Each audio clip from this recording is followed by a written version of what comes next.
Let me ask this question, because the power purchase agreement and those numbers that we dynamically looked through and analyzed what our savings were, what all the costing, are any of those numbers going to change?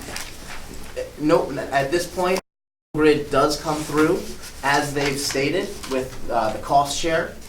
And the costs do come in at a much more reasonable number than they initially stated. We've decided we can bring this in at the same exact deal we gave you. So obviously, the costs are going to be, quite frankly, higher than we accounted for, but we are taking that responsibility on. So as long as National Grid keeps to their word and says that the costs are going to be what they told me on the phone, we're going to take on that extra cost ourselves to still deliver the same deal to the authority.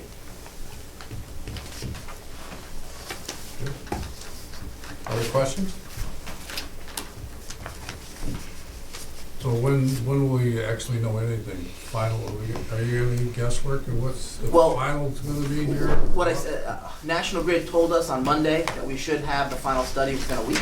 So I assume that meant Friday. Check the mail. They are quite famously known for saying it's coming this week and reaching out to them, and all of a sudden they're not around, and you get it, the following Tuesday or Wednesday or Thursday. From my understanding of the schedule, from what National Grid has told me, we're hopeful that by Friday we'll have the final study, and that will close the loop on this final unknown for the project. Well, the final outcome was this is a 20-year agreement, if I remember correctly? Yes. 20-year agreement. Will those numbers change at the end of the agreement because of this, what National Grid is doing? Anything is going to change at the end outcome of this? No, like I stated, even Any though the problems with this, you're going to say at the end of 20 years, everything's going to stay status quo. Yeah, but I believe in the contract, at the end of 20 years, you guys have an option to extend it for another 5 at the same exact deal that you had for the first 20. So if you guys choose to extend it, obviously, it's contractual that we're not going to come back and bump the price up for years 20 to 25. I'm coming back in 25 years. Yeah, sure I am. To make sure, yeah. I'm a little feeble, but I'm not going to be available for that. I ain't gonna make that one He either. won't be around. Well, you know what? We sit here as a board, we make decisions, and somebody says, "Here, what's the decision you made 25 years ago?" is valuable. I mean, that we make the right decision for the long haul. I mean, that's obviously the savings that we looked at. I forget what the final numbers were, but substantial over the final outcome, and that's why we took on this project. Yeah, no, it's still delivering those savings. As we all know, electricity prices are continuously squeezed in New York State. You mentioned utility prices as they inevitably increase, and there are periods of down and ups in electricity, but if you look at the long haul, there is a upward trend. So if you look at this as a 20-25 year deal, and our power is priced flat. So, for at least the solar electricity, what you're paying year 1 is going to be the same that you'll be paying year 20. And if you extend the agreement, which we hope you do, you'll be paying year 25. Which, compare that to what electricity was priced at 20-25 years ago. It'd be great to have gotten a flat deal then. Well, we believe go green. Yeah. I mean, that's why we're here. The other advantage is, of course, right now, you know what your price is going to be for 20 years, which if you stay with the grid, it's a mystery. Our budget guy likes that. Yeah. I like that number is going to be the same every year. That's good. What is the price? Is that something we get out of executive session? Yeah, that's something that we should discuss off camera. Okay. On that, we can get you that information. Mm-hmm. I do. You guys know me, and I call a duck, and this project has been delayed. That's concerning. But I want to be absolutely crystal clear on one point. This has not been due to the fault of Grow Solar. This has not been due to the fault of Larson. This is strictly due to a surprise that came out of left field from National Grid. And I want to thank you for all the hard work and dedication that your team has shown to get this project back on track. Because this is very important to us, because it sits in a very prominent location in our industrial park. It's green energy, that's important to our clients, and it takes advantage of a nice sort of funding source that's out there as well. So kudos for getting things back on the rails on this project. Great. And thank you, and I have to commend you. You've been absolutely instrumental in talking with National Grid. You couldn't ask for a better champion as a customer in working with National Grid, and we definitely believe the reason we are here today with National Grid making concessions is the support of Wade, and for the city, the support of John over at the city, who've really been on National Grid and been with us every step of the way. This exciting project, let's get the farm built and up. Great, yeah, and actually, that's where we're going after this. We gotta go walk the new route, so. I might add, it's an important project for the city too. I mean, their project is really helpful for them, and in this case, it's almost an instance of accidental cooperation, you know, because the costs are gonna be shared by the city, the Port Authority, and National Grid. And it seems to me that's the way all these projects should be, but that's not the way they typically work out. So, it's worked out well, I think, in terms of paying for upgrades that are needed to accommodate the systems. Well, we've helped them indirectly too with the airport spoil, so, Sure, so yeah. it's all worked out. It's good cooperation all the way. Any other questions for Grossold or Larson? I guess I just have one. You're mentioning, John, that it's a pilot, hasn't been used in New York State, and it has been used in Massachusetts. How effectively has it been used in Massachusetts? Everything's gone okay? Okay. Yeah, so it's been used in Massachusetts, it's been used in National Grid in Massachusetts, so the same exact, company, and it has been used successfully many times. It's actually probably their preferred way of doing it for technology in Massachusetts. In New York, they're a little behind. They're still using something known as a direct transfer trip. That's what they initially proposed, and that has very high expense. But here they're talking about a different type of line communicated project, and it's fairly interesting where, they'll be using a different type of communications between the project site and the substation, and that's where a lot of the cost savings are going to come. Okay. Thank you. Just playing devil's advocate here, if they put this system in with this new system that you're talking about, and it doesn't work, it's not, for whatever reason, who's responsible for the expenses then? It's going to be National Grid. So National That'd be Grid all National Grid. is the one. So we pay National Grid to do the work, and since we pay them to do the work and they own all the equipment, if there's any errors with the equipment, it's National Grid's responsibility.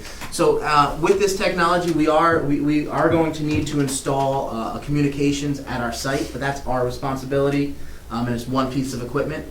Really, the potential faults are at the substation, and we are not responsible for National Grid substation. Okay, thank you. Well, I know we want this to work.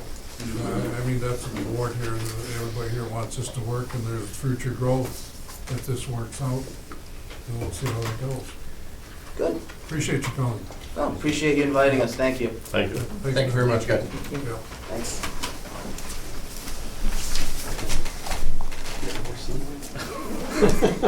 Straight sleep last night. Good. So that would bring us back to committee reports.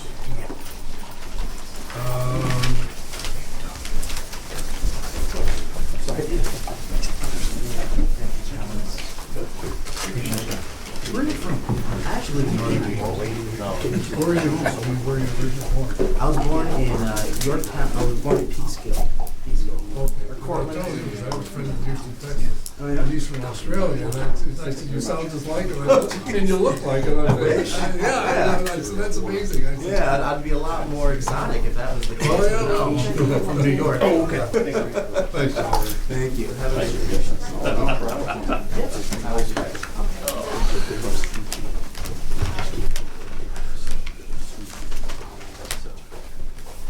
Okay, as we find our way back to the table here. John, maybe you can, John, he left, give us a little update on the building occupancy report, just really highlights or stuff. Overall occupancy is at 74%. We have a couple of prospects that I know, John, we were working with for building 11. Certainly some other prospects that came out of our workshop. Looking at some renewals that will be coming up at both the end of the year and the beginning of the first quarter. I know Era Shoes has moved into the space that we leased to them in building 11. it's pretty much still about, you know, NAC Logistics is doing, stopped over to visit with them yesterday. They're doing very well in their new location. And Clarkson, they do have a firm on board now for the Innovation Hotspot program. And, you know, we may see a little bit more activity because they've had an office over in Building 1 that, for all intents and purposes, they've never really have utilized. But now that they have a firm running that program, coordinating that program, they do anticipate that they will be in Ogdensburg a day a week, a half a day a week as necessary for that. And I've been in contact with the lead person from Golden Tech Partners or Management out of Potsdam at ways to look at marketing that. Because apparently there was a list of some firms or a list of some people, entrepreneurs who were interested in this service, but it's taken a while to get off the ground. And that's what Kevin was basically saying, is we've reached out to all those firms and we've got no response back. And I told him, I really think we're back starting from square zero again, as far as trying to market the program and getting awareness for it. Do you feel that the square footage that you have left is limited in a way that you can't reach out to other clients or whatever because of the structure of the ceilings or what the building provides, or whatever? That's a case by case basis. Everybody seems to have different needs, Sam, as far as the space that they're looking at. I mean, you know, when we went on tour, you know, we toured Building 11 as part of the workshop, which would, you know, probably be some of our nicest space. And ultimately, we had a company that I'm kind of working with. It's, you know, this is almost too nice for us, and we ended up they were more interested in looking at potentially space in Building 1. Mm-hmm. So it really just depends upon the company, what their needs might be. You know, it's hard to give you a blanket answer for that. Well, to me, I look at this and we got 48,000 square footage. We're actually really looking at a little bit of part of one building, half of one, and almost whole of another, and you say, all right, what's there left for me to grind out for the time and effort that I have? I mean, is it really cost effective for your time for what you have? I mean, I don't know how you answer that, but I just, you know, where we need to go next. I guess that's what I'm saying. I think our biggest challenge right now is Building 11. You know, Yeah. Even though we have some space occupied in there, some of it we know is short term, and that's really our key piece that we're trying to market right now. And one of the issues, this is the building that we've spoken of before. It is a nice buggy whip factory. Is the best way to describe it. We need to make some decisions on what we're going to have in there, because the type of electronics manufacturer that utilizes that building don't exist. I mean, those jobs have moved to Mexico. Well, we want to bring them back, so see how that works. Well, I just, you know, worry about, you know, what you got to work with. I mean, is it worth your time and effort? I mean, I take that back. It is worth your time and effort, but it is, in essence, is it cost effective your time to go after something that you can't use the building the way you want to use it? So, I mean, I know Building 11 is one of those. I mean, if somebody walked in that building and looked at it, you say, "Oh my God, it's amazing what this building looks like inside and what it's geared up to do." It's a fantastic facility, but like you said, Wayne, can it do what it wants to do anymore in the answer? I don't know. I don't know that. Maybe there is a special company out there that said, "Wow." It's a selling point actually for two of the customers that we're working with. So That's good to hear. It's an asset, Okay. for sure.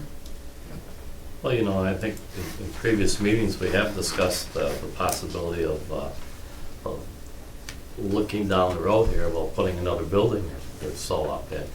If, you know, to go back to what you said, Sam, if it's not feasible to do things with that, then we gotta look at, if we wanna stay in this business, we gotta look at putting another building up. And if they get these two tenants in there, hopefully, all right, you know, we're back in that corner once again that we have to make a decision. And, you know, I'd like to be a little proactive here and at least get something on paper if we need to have another building or put a building up. Maybe we can be, as we say, shovel-ready with a building and have that all done. Instead of waiting to get to that point and then say, geez, it's gonna take us 2 years before we can do this or do that. So just to get the process in gear. Well, and I don't know, what is it, I guess a couple of years back when Derringer and Belfelsco were doing their switch off, whatever, I mean, to me, was building 14 that was the type of building they were looking for. Now, I'm not sure if that's the dynamics that you really want, whatever, but I think what you're saying, Doug, we talked about this, I Yeah. mean, where you wanna go next, whatever. I just want you to, think ahead where you're going. Absolutely. I mean, I think it's as well as you continuing to look at our existing tenants and making sure that the space that they're in continues to work for them and look at different needs that they may be having. So I think we're always looking at some logistics within the park of how things could potentially rearrange if necessary, if we had the right tenant. That's, I think that's part of what Well, we're I was looking at. looking here where your footage are, you can empty a building and move it over to other buildings if you needed to. Certainly, those are options. I mean, it's never, nobody ever likes to necessarily be relocated, but I think if under the right circumstance, I think we could convince that everybody that's in everybody's best interest. Yeah, well, I think the board here wants to give you the tools to work with, if you need that tool, to make sense what you want to create. Anything else for John and John? Steve? Well, I'm not sure this is exactly for John, probably for the whole team. Somewhere in the recent past, when we were talking about ways that we could increase our revenue, when we originally put in the digital signs, we were a little hesitant to open up to advertising and that type of thing, simply because of the rules here and there. And I was hoping that we could investigate that back then and see if that would be a possibility, that we take a look at our digital signs. And now that money's getting a little tight, we got so many projects going on, we're looking for something, we have a budget meeting coming up, that at least look at it as a possibility, so. It's on our radar since the last meeting. That's been assigned to marketing. In addition to looking at the policy, we're identifying a third location for a sign and seeing if it makes more sense to go with a company that already does advertising on the signs and kind of piggyback on what they're doing, or duplicate that type of thing and do it ourselves. So that's in process from the last time we talked on this. Thank you. That'd have to go to the governance committee too, wouldn't it? Yes. Or it could equally go through marketing, one of the marketing. Either way? committees. Either one. Okay. Committee reports, audit committee met. I think we just talked about that. Yeah, other than that was the gist of our meeting. Yep. Facilities committee, We met last Tuesday afternoon with the engineer concerning the airport. And we had 3 or 4 people from the public that were here. And we just got an update of how the project was going. And it was very informative. And our next meeting will be next Tuesday at 2:30 right here. Anyone is welcome. And just add to that, we established the facilities committee meetings every other week, and throughout the duration of this, throughout the duration of the airport project, for both the air side and the terminal side, and the land side discussion. So we'll have those as general standing items.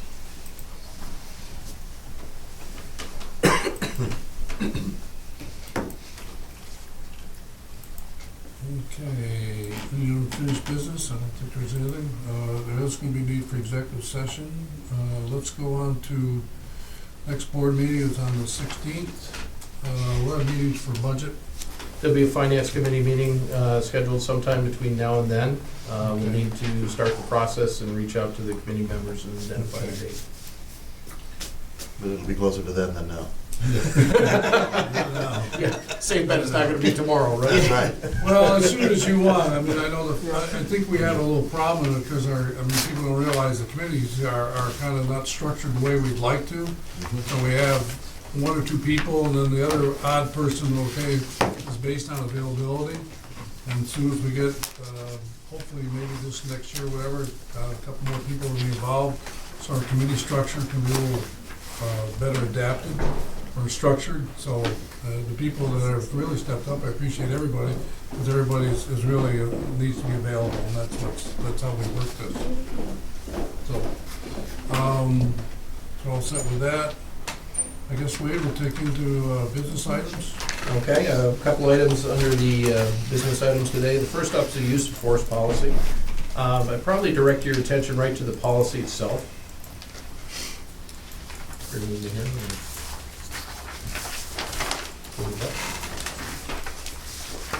Anytime you have armed security, you need to have a use of force policy for that security.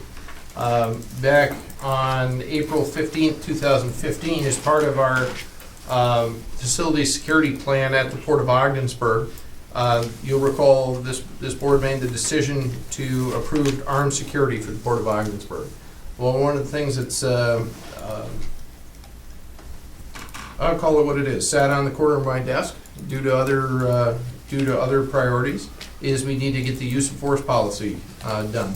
I did get the use of force policy drafted, did have it reviewed, and that's what you see as the attachment of the policy. I'd like to go through some of the specifics because it's important for two reasons. Number one, this is a policy that will need to be reviewed annually. We've set this up to have a January renewal each year. But it is important because it tells what the armed security can do and what they can't do. So it merits a little bit of discussion here.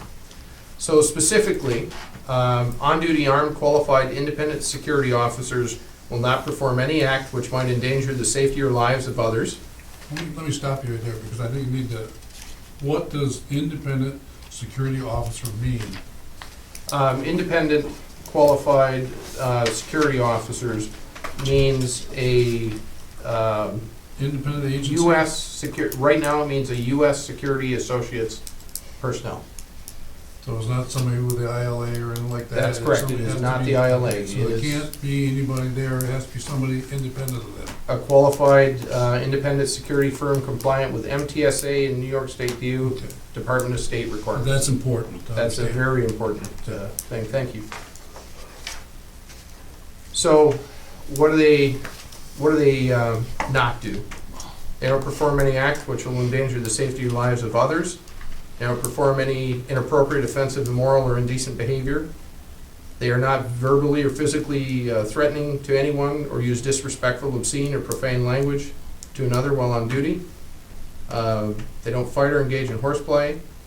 They don't use the automobile to pursue or ram fleeing suspects to create a roadblock or drive vehicle in a reckless or unsafe manner.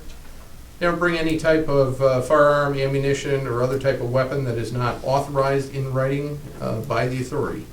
They do not pull a firearm out of a holster unless in defense of life.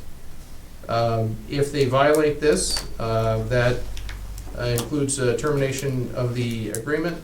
What triggers it? Improper use or unauthorized possession of weapons, unnecessary use of force, carrying an unauthorized weapon while on duty, arguing and fighting with fellow armed security officers, supervisors, or the authority, its clients, or visitors. And again, the policy has, right in the policy, that it will be approved annually by the authority board of directors. That way we stay on this and change as requirements and things change. See one thing lacking though. The what if. What if somebody claims something was done? There's no procedure for the investigation, hearing, and you just can't say, well, so-and-so said you pulled your gun, but they lied. I think you may have to add something to your policy come January that addresses if there is a violation of the policy. Would that be a separate policy in and of itself? No, I think it can be added right to this policy. Okay. This can be added to it.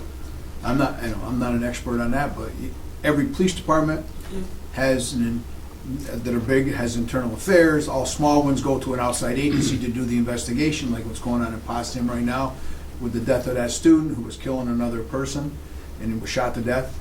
Somebody does the investigation, makes a determination. We don't provide for that in this policy. I just don't know how far you want to go, but I think there should be some kind of at least minimal procedure that guarantees due process to the officer and to the victim. When they're a contractor though, they don't work for us. So what kind of responsibility would we have? When Well, you're US saying you're going to discharge them. Who's going to do the When investigation? US Security have their own, something that we Well, would let's- review? let's- And I apologize, I'm a terrible storyteller. The use of force policy, where did this come from? This came right out of U.S. Security Associates' use of force manual, which is about yay thick. And they must have a procedure in there for the. Yes. Then I Yes. just think you should adopt that procedure in addition to. Okay. That's So all. that should be referred. Just refer to that, with regard to Yeah. investigation of these poop, because it's to their benefit too. And if Good they've got a idea. policy and they've got a procedure, just adopt their procedure. It shall be, Right. governed by the procedure established by this organization. So would you recommend we add that bullet now, or would you recommend we add that in January? Well, actually, right now, you're so close to January, I think you adopt the policy now so you have it. I think you investigate with them and tell them what you're thinking about doing. They'll probably say, go ahead, here's what you should do. And then modify it in January? Just modify it in January. Well, I guess a couple things. I don't have any problem waiting until January, but don't we have a couple of ships coming in or whatever where we will need these types of things, which will increase the possibility of This is a something very happening? important housekeeping item that we should Right. address, yes. And so we got to get something down. I wish we could add the bullet right now. That doesn't sound good for this policy. Yeah, the bullet. And that right now, and have it in effect, if there's something that you think that we can word it You that have way that very ability, quickly. right? And even if we have to put this to the end and get that wording right, and then the other thing is just housekeeping, it should be the use of, it says he use. The T is missing. So just It's a on the bottom, Just a note. the very last sentence. The last sentence should be the use, and the should have the capital T and use, just so that your the Oh, policy I'm looking is. at her copy, it has it on That, can we, You can add that. what would you recommend that we add so that we have it in place? Well, I don't know anything about the organization, what they have, if they've got a manual that thick, obviously I don't want to read it. I think you should just say that the board also adopts any disciplinary procedure or other procedure with regard to investigation of any incidents involving a breach of the use of force policy. The due process will be. But that, we leave all the due process up to the contract, up to the organization that supplies the contractors, the actual personnel. Their burden, we file the complaint with them, they do the investigation. It's to their benefit to do the investigation and to report fully to the board. Well, for me personally, I've never been involved in a situation where I hired somebody or an agency that's gonna carry a gun. So to me, be clear exactly what all these things are. It would be no different if we had a deal with the city and we hired the city Right, I PD know the to legal and all provide. those type of things. Because they've got a policy, when they can draw a gun, what they should do Yeah. with incidents. I mean, you look over their shoulder every time they do anything. But they also have the internal policy, how to investigate and how to do it. And I think, something along those lines may work.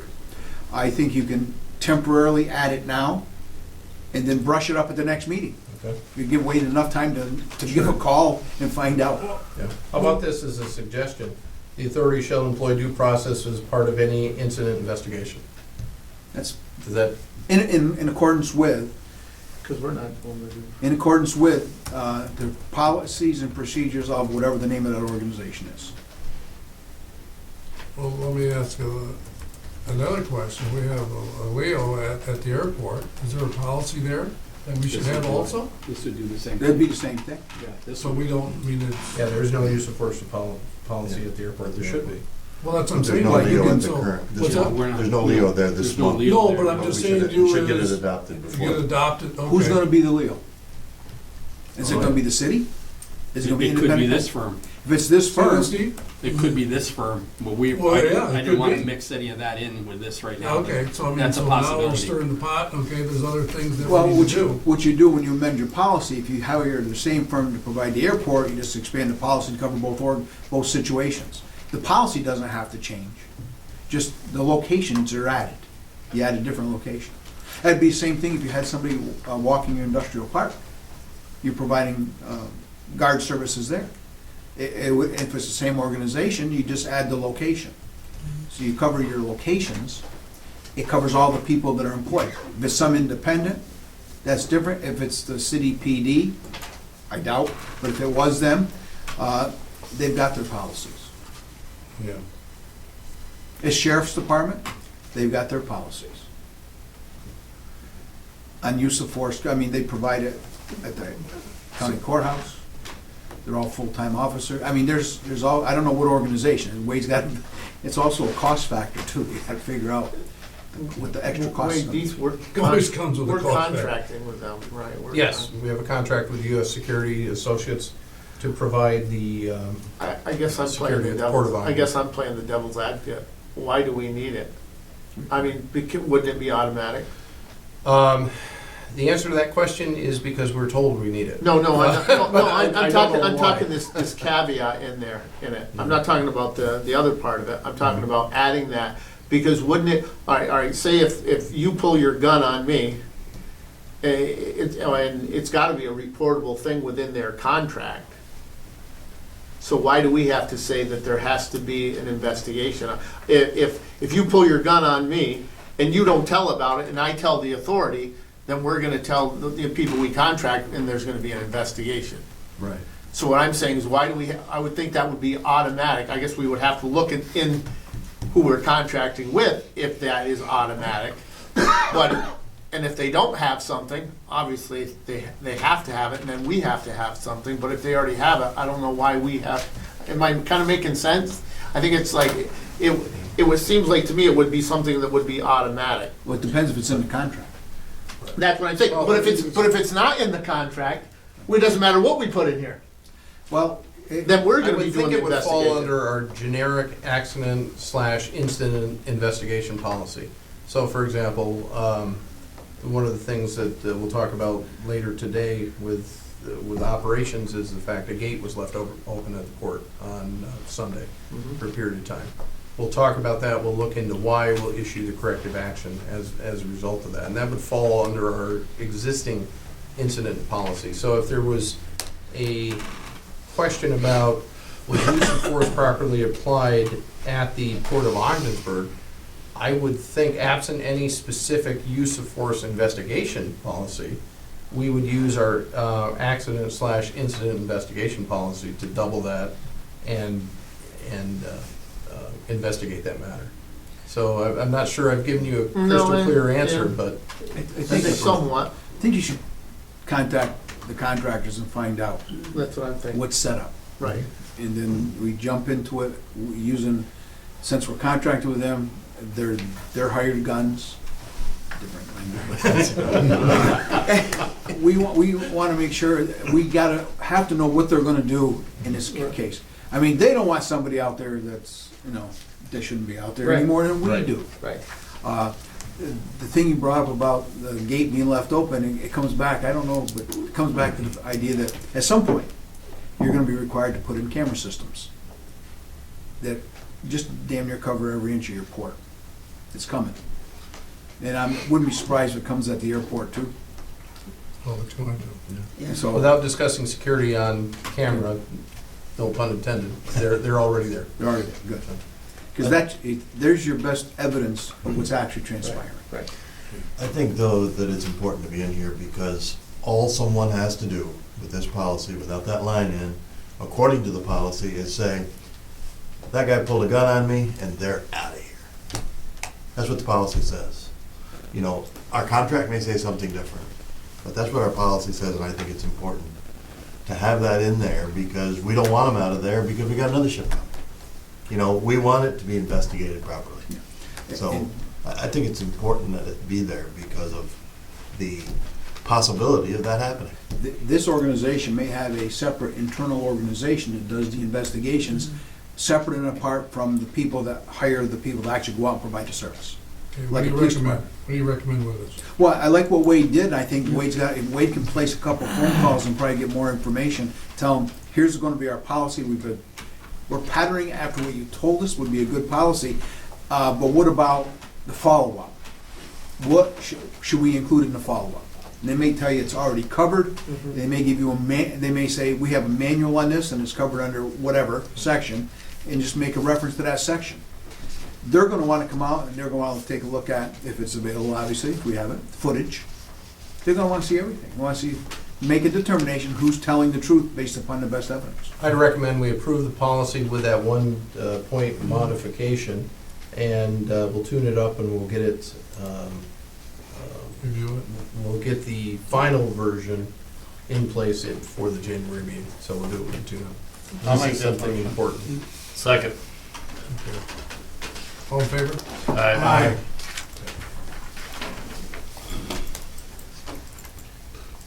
Second item is sale of surplus property. As you recall, we put several items out to bid for surplus property. The second round of surplus property was not as productive as the first. We did have one item that has a bid on it, and that's a sole bid for a 2000 Chevy pickup truck for a total of $1,135 by Jay Tiernan. I'll move it. A second. What do you buy for $1,100? It's got 4 tires. What do you want? That's not your truck. On camera. This guy wants that truck, that's it, okay? Steve, this is not your truck. Close to it. It's 201. I think last time, once again, the question was asked, okay, what happens if it passes through twice? Yes. And then we have to consider any bid, or we can consider just junking it, or What I'd like to, whatever. some of this, to me, I wouldn't junk it. We can put it aside and try to get it in another round. A lot of it, I find, it's the amount of effort we put into advertising, and I think I'm gonna explore some of those machinery equipment things that people, you might have a little box that just has everything listed, and get more of the, I think just getting it out so people understand it rather than just reading it in a paper.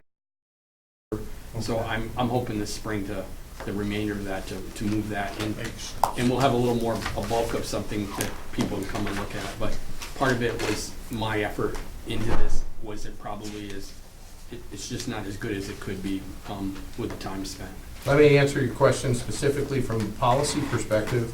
What we do is, we say what we do, and then we need to do what we say as part of the policy. On the asset disposal, what we do is we bring it to the board to set the initial bid with a recommendation. Then if it doesn't sell, we bring it back to the board for a second time. The third, if it doesn't sell, then it's up to Steve Lawrence in terms of how best to dispose of the asset. In this case, we're taking it one step further. We're saying, you know what, let's hold some of these other items and we'll put it in our spring sale as opposed to where we have right now. So that's where it is from a policy. Well, it makes sense to me, to try to sell a boat in the spring, not in the fall. There's no blowers, they're all seasonal. I'm just throwing that out as Exactly. a lawn tractor, Yeah. might be more likely to Golf be clubs. looked at that same time. Pressure washers, it's Yeah. a good idea, I think, but just wondering. Did you make a motion? I mean, well, I didn't make a bid. I'm just checking, I'm seeing how I get you to bid. And I second it. A second, okay, I lost my And that's a thought. bucket truck. All in favor? Aye. You sure you didn't? We might be able to use that bucket truck in the neighborhood, right, Steve? Once or twice. Once or twice, Agenda item A3, this is approval of management confidential salary schedule. You recall the policy was adjusted a couple of years ago to align better with the budget schedule. Part of that requires that the executive director put forth a management confidential policy. Per the policy, recommend the salary increase. I'm recommending a 2.5% salary increase be extended to management confidential for 2016.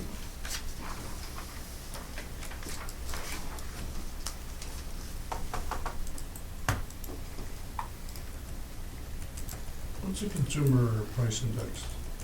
Remember what that is? Today, Yeah, I believe it's right around zero because of the price of oil and gas. yeah, It may even be negative. negative. So sometimes I know we've been below that number, now this one here, you're just a little bit above it, so. Right. But with gas prices the way they are, the CPI is, Yeah,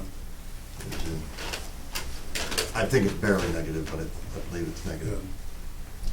So is The this other thing- amount in line with what we've looked at with our other employees, or? Yeah, point of, data point for comparison, ILA, same period, went up by 6%. CSEA in the same period was, help me out with that number, CSEA, same period? I'm sorry, I was trying to get my computer back on. The question again? The data point supporting the 2.5% on the union side, ILA was 6%, what was CSEA? Well, that, for this year has not been settled yet. But for our offer for next year, which is what this No, will. Oh, prior. existing Prior contract. was, I believe 2.5 and 3 for those last 2 years of the CSEA contract. I would like to double check that for you. Yeah, we'll have to check Look that. at the actual contract, but it was below both the CSEA and the ILA increases. It hasn't been calculated for October, but for September, it was -0.2. Negative 0.2. How many employees there involved? That would involve 6. 6? I'll move it. I'll second. Further comments, discussion? I'll say this, in regards to salary increase, I think it's, I know from a staff point and the time, effort you people put in, it's, when we talk about the added responsibilities and time and effort, I think you obviously deserve at least that. I appreciate you, I would call it a minimum number almost because of what your salary's been based at for years in the past, so I highly commend that raise. Any other comments? Some of the municipalities, because I was just negotiating a contract with Teamsters for town of Potsdam, and they elected to go with so many cents per hour as opposed to that because of the disparity between the salaries. They came out to be at the low end high end 2.6, low end 1.87. That 1.87 was the highest paid employee in the organization at 50 cents. We also checked out, one township gave 0 and one gave 1%. So you're looking at a select group of people that unfortunately worked a heck of a lot harder. I would have given them more money, but I'm not Wade, but that's just me.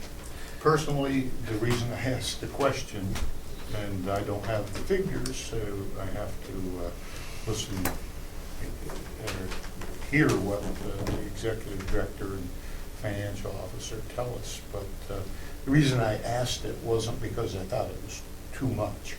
I asked the question because I didn't know where the figure comes from, and I feel kind of exactly what Frank just said, 2.5, and I watched some of the settlements around the territory here. That seems to be like a little bit lower than that, but I don't have the numbers in front of me. These decisions were obviously made on some sort of numbers, to explain why I asked it so everybody understands. I think people have had extra duties, have worked harder, have had pressure on top of them, and certainly deserve 2.5 and probably more. Just to explain my reason for asking the question. Roll call? Mr. Loeffler? Yes. Ms. Breen? Yes. Mr. Barlow? No.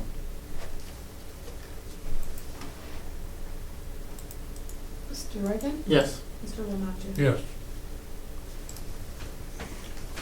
Okay, agenda item A4 is approval of a supplemental lease agreement with Callers America, or Callers America Gallery, I apologize. This is for room 209 here in the Bridge Administration Building. Their lease expired on August 31st. At the rates, terms, and conditions you see before you.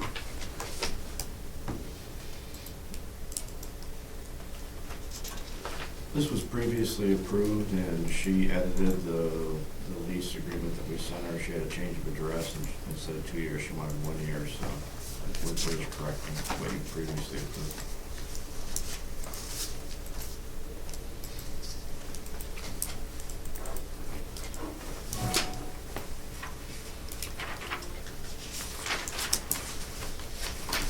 Somebody like to move that? I'll move it. Second. Any further questions or comments? Was it, what was the reasoning for her from going from 2 to 1 for just, or, She's typically done one. okay, We're- okay. Okay, thanks. All in favor? Aye. Thank you. Next up is approval of agenda item B1. This is a transfer and storage agreement at the airport for 3 tenants, Terry Davies, James Robertson, and Bert Tate Jr. at Hangar 6, 1, and 8 respectively. The terms of the agreements are December 1st, 2015 through 11/30/2016, all at the $200 per month rate.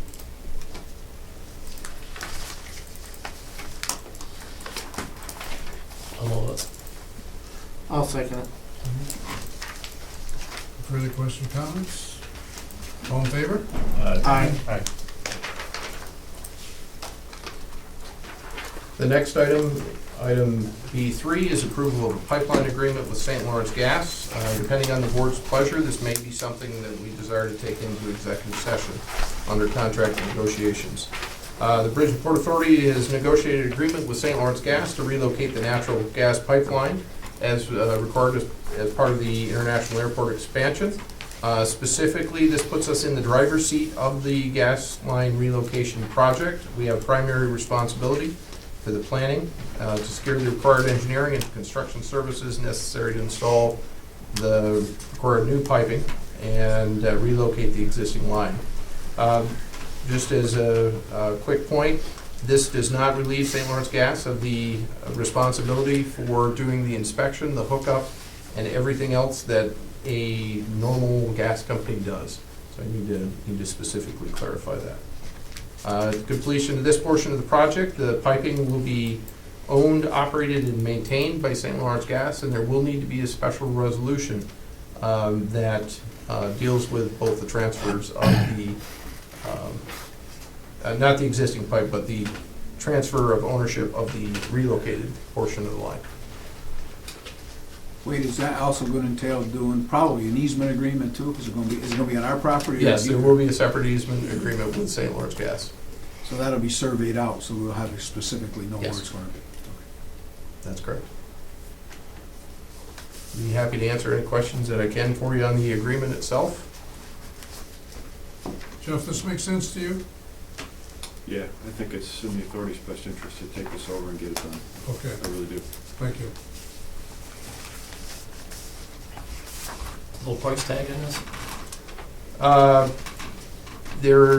Short answer, there are a couple of different options, but given the price tags and the amounts, we should probably discuss that in executive session. Okay. But yes, there are prices out there. Thank you. I'll move it. Second. I'd like to roll call this. Ms. Breen? Yes. Mr. Barlow? Yes. Mr. Reagan? Yes. Mr. Lematcha? Yes. Mr. Loeffler? Yes. Under other such matters, there are 2 items under other such matters, and I think I need to do a little bit of explaining here. As you know, we all wear many hats here at the authority, and one of my hats is an HR type hat.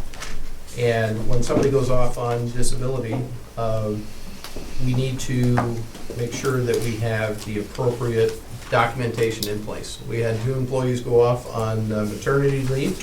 The documentation, on disability leave, not maternity leave, on disability leave. The documentation is in the process of being caught up in that regard. Spent some time on the phone yesterday with Frank and drafting some letters and everything to make sure that we have our return to work notifications out and in proper form. And we have one request for an extended leave that requires board approval. And the other request, we believe, is coming for extended leave, but we have not received that request in writing yet. We should, around 11 o'clock. We should Okay. receive it, but we haven't yet. So this is a disability, you're saying? Yes, so in New York State, there is no such thing as maternity leave. Mhm. The authority is not covered under the Family Medical Leave Act due to our size. So there is a,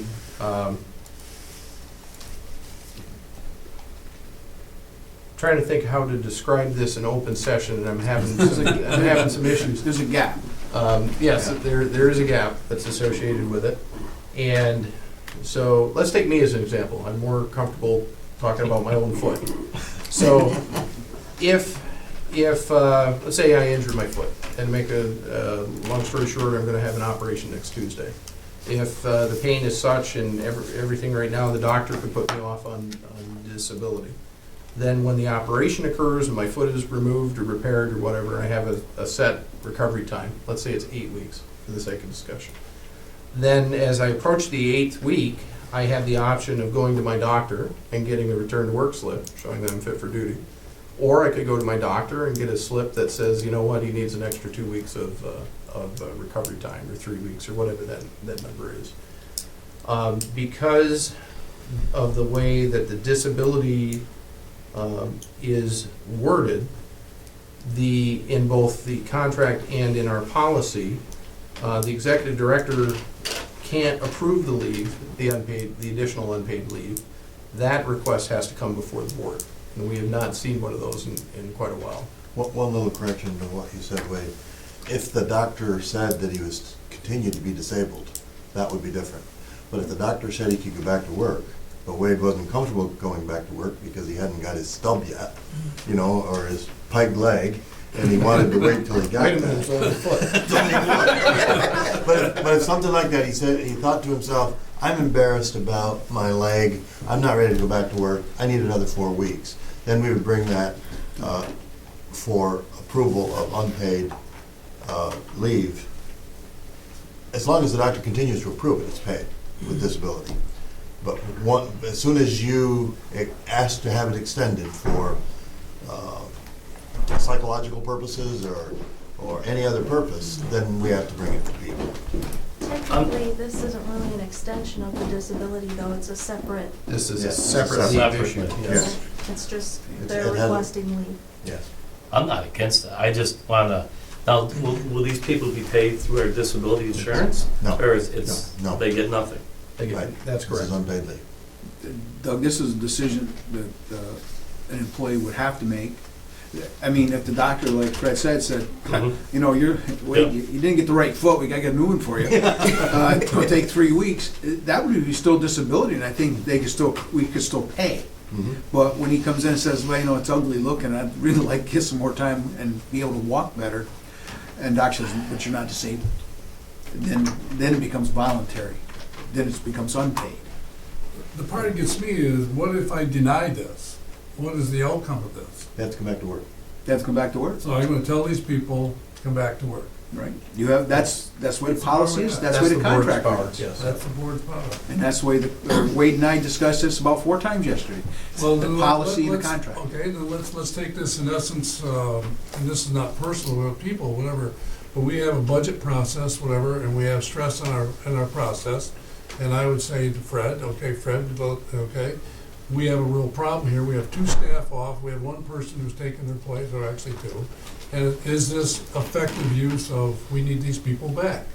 And your answer would be? My answer would be, we have replaced those people with people that are filling those duties we will not be paying the people that have asked for the extended leave.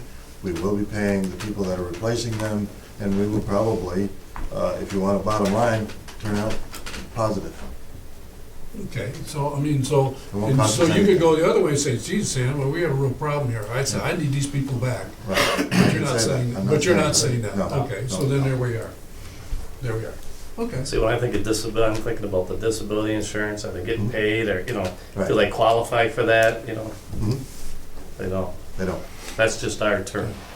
That's, And they don't have a history of any record of. No, yeah. but it's not our terms, it's state State law law. that says you only pay people from disability when they're disabled according to a doctor.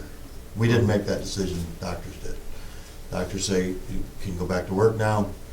Our policy says if you can go back to work and you want extended leave, the board has to approve it. And I have to kind of laugh at myself on this one because the. Stump problem or No, what? well, this is where my foot's in my mouth on this one. The two people I would normally rely on to help me with this decision are the same two people that are out. Okay, Due to then there we disability. are. Yep. So kind of a late catch on my part.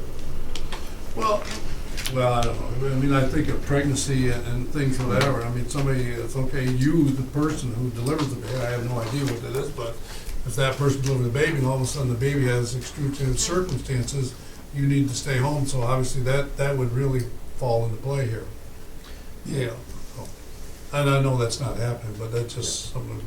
Does a person in this case have to use their time, sick time, anything like that?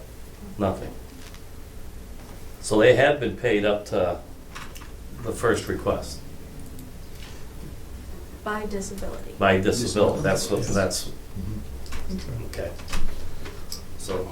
I don't What think- if somebody just, and we're not talking any of these situations, I guess it's just making me think, what if somebody came to us and said, hey, I have a sick, spouse, or I have a sick Mhm. kid, and I just want to take a month of unpaid leave?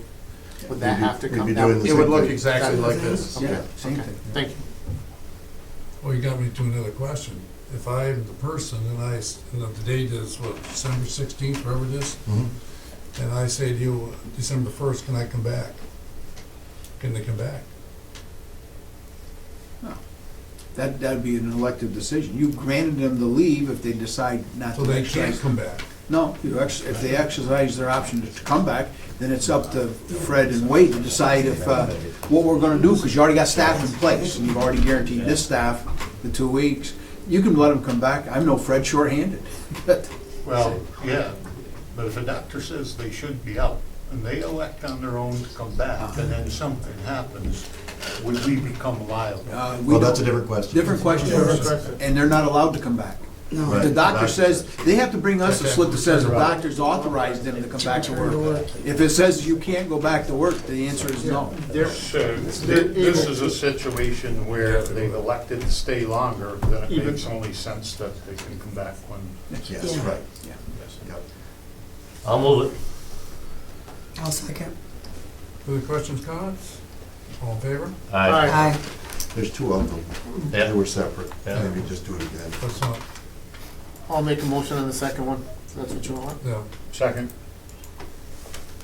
Further questions, comments? All in favor? Aye. Good questions, though. It's, Yeah. that's Well, a lot of people don't understand how if you ever read the federal regs on Disability Leave Act and all that stuff, oh, yeah. It's amazing. I got up to speed in a hurry in the last couple of days on this, so. Thank you for everybody, for your help too with that. Appreciate it. Before we move along, back on the use of force policy, there's just a grammatical error that I'd like to make sure we get corrected, since our written policy would have it. It's under the report section, and it's the third paragraph down. I think that it's grammatical error, but it says, now it is necessary to complement that action. I think you want a key, not an I, right? Complement it would be, you want to add to it, not say that's correct. good. Okay, That's correct. thank you. Good catch, and that'd be a compliment. The only reason I know this Complimenting is on it's the a math word. I compliment you for the It compliment. isn't like I'm that smart grammatically. Where are we? I'm just, We're done. We have the need for executive session for matters relating to contract negotiation, to, let's see, that's contract negotiation, personnel, any action? Taylor, no, I don't believe there'll be any action that comes out of this. Okay. Make a motion to go in executive session. So moved. Second. All in favor? All right. Thank you, everybody.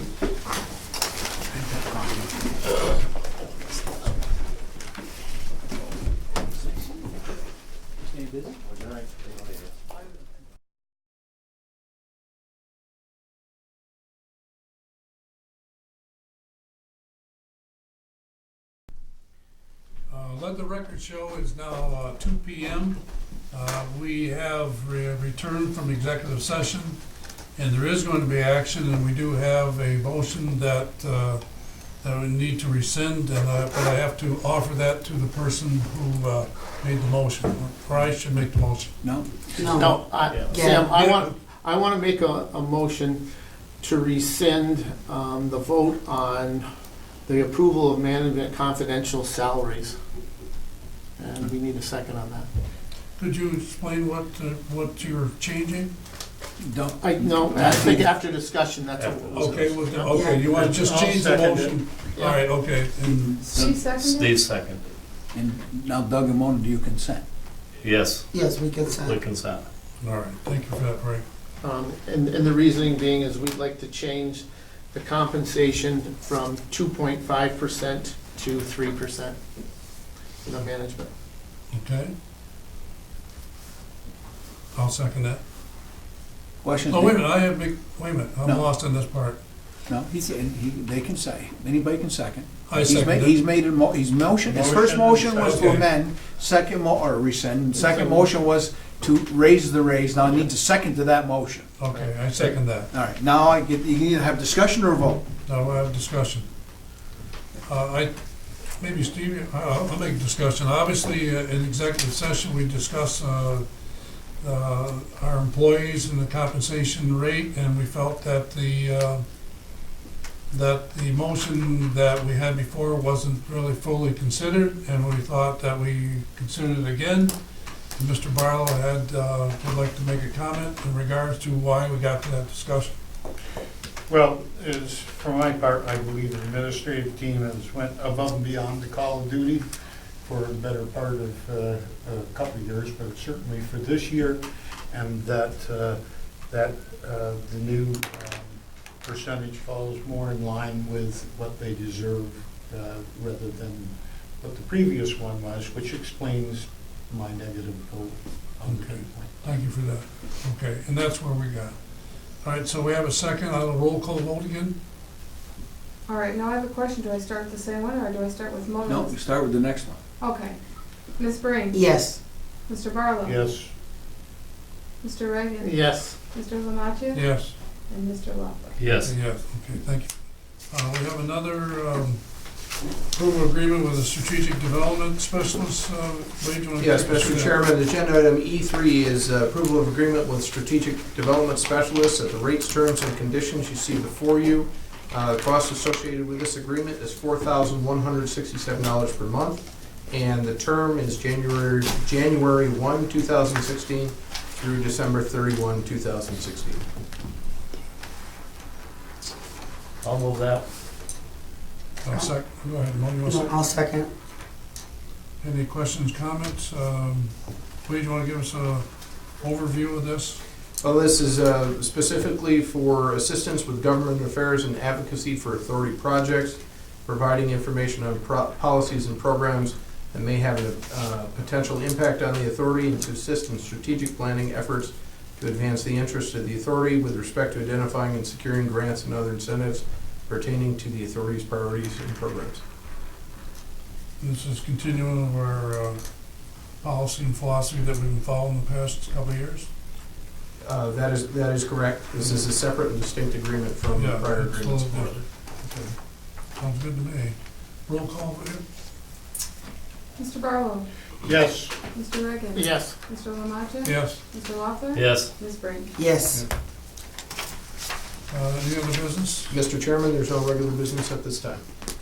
Motion to adjourn? So moved. I'll second. Thank you, everybody, for a long All day. right, Moni's got 13 minutes.